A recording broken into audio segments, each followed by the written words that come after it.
سوال ہے 10 منٹ طویل سجدہ کرنا اپنے اندر کیا فوائد رکھتا ہے؟ جواب یہ ہے کہ حضرت علی رضی اللہ تعالیٰ عنہ فرماتے ہیں، اگر انسانوں کو معلوم ہو جائے کہ سجدے میں کون کون سے فوائد اور نعمتیں پوشیدہ ہیں تو وہ سجدے سے کبھی سر ہی نہ اٹھائیں۔ 10 منٹ کا یہ سجدہ دوران نماز بھی کیا جا سکتا ہے۔ نماز کے بغیر عام حالت میں 10 منٹ طویل سجدے میں جا کر اللہ تعالیٰ سے اپنے لیے خیر و عافیت اور صحت و سلامتی کی دعائیں بھی کی جا سکتی ہیں۔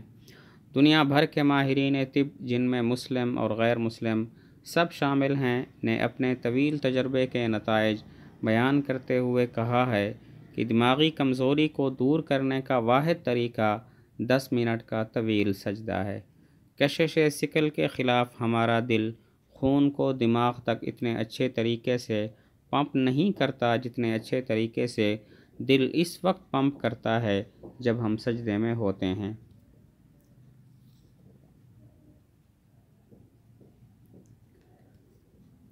بڑھاپے میں نسیان کی بیماری عام ہے، اس کو دور کرنے کا سب سے بہترین طریقہ طویل سجدہ ہے۔ رائنائٹس الرجی کا حل بھی یہی ہے، کیونکہ دماغی کمزوری ہی کی وجہ سے یہ پرابلم پیش آتی ہے۔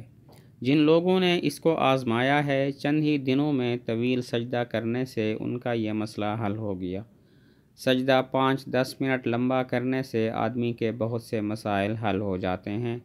چہرہ خون کی صحیح طریقے سے سپلائی کی وجہ سے تر و تازہ اور شاداب رہنے لگتا ہے۔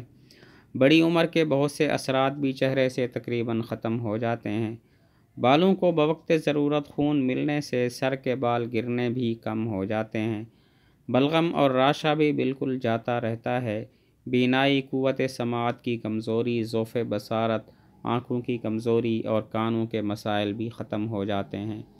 آنکھوں کے نیچے کالے حلقے بھی غائب ہو جاتے ہیں۔ 10 منٹ کے ایک طویل سجدہ میں بہت سی بڑی بڑی بیماریوں کا علاج ہے۔ یورپ کے بڑے بڑے ڈاکٹر بھی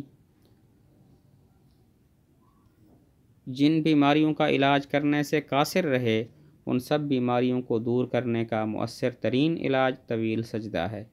اس کا طریقہ یہ ہے کہ دونوں پلکوں کے درمیان پیشانی والی جگہ کو سجدہ کی جگہ رکھ کر سجدہ کیا جائے تو اس کے بہترین نتائج برآمد ہوتے ہیں۔ طویل سجدے کے ذریعے پھیپھڑے بھی بہت زیادہ مضبوط ہو جاتے ہیں، کیونکہ سجدے میں آدمی کی پوزیشن ایسی ہوتی ہے جس میں انسانی گردے اور پھیپھڑے زیادہ بہتر طریقے سے کام کرتے ہیں۔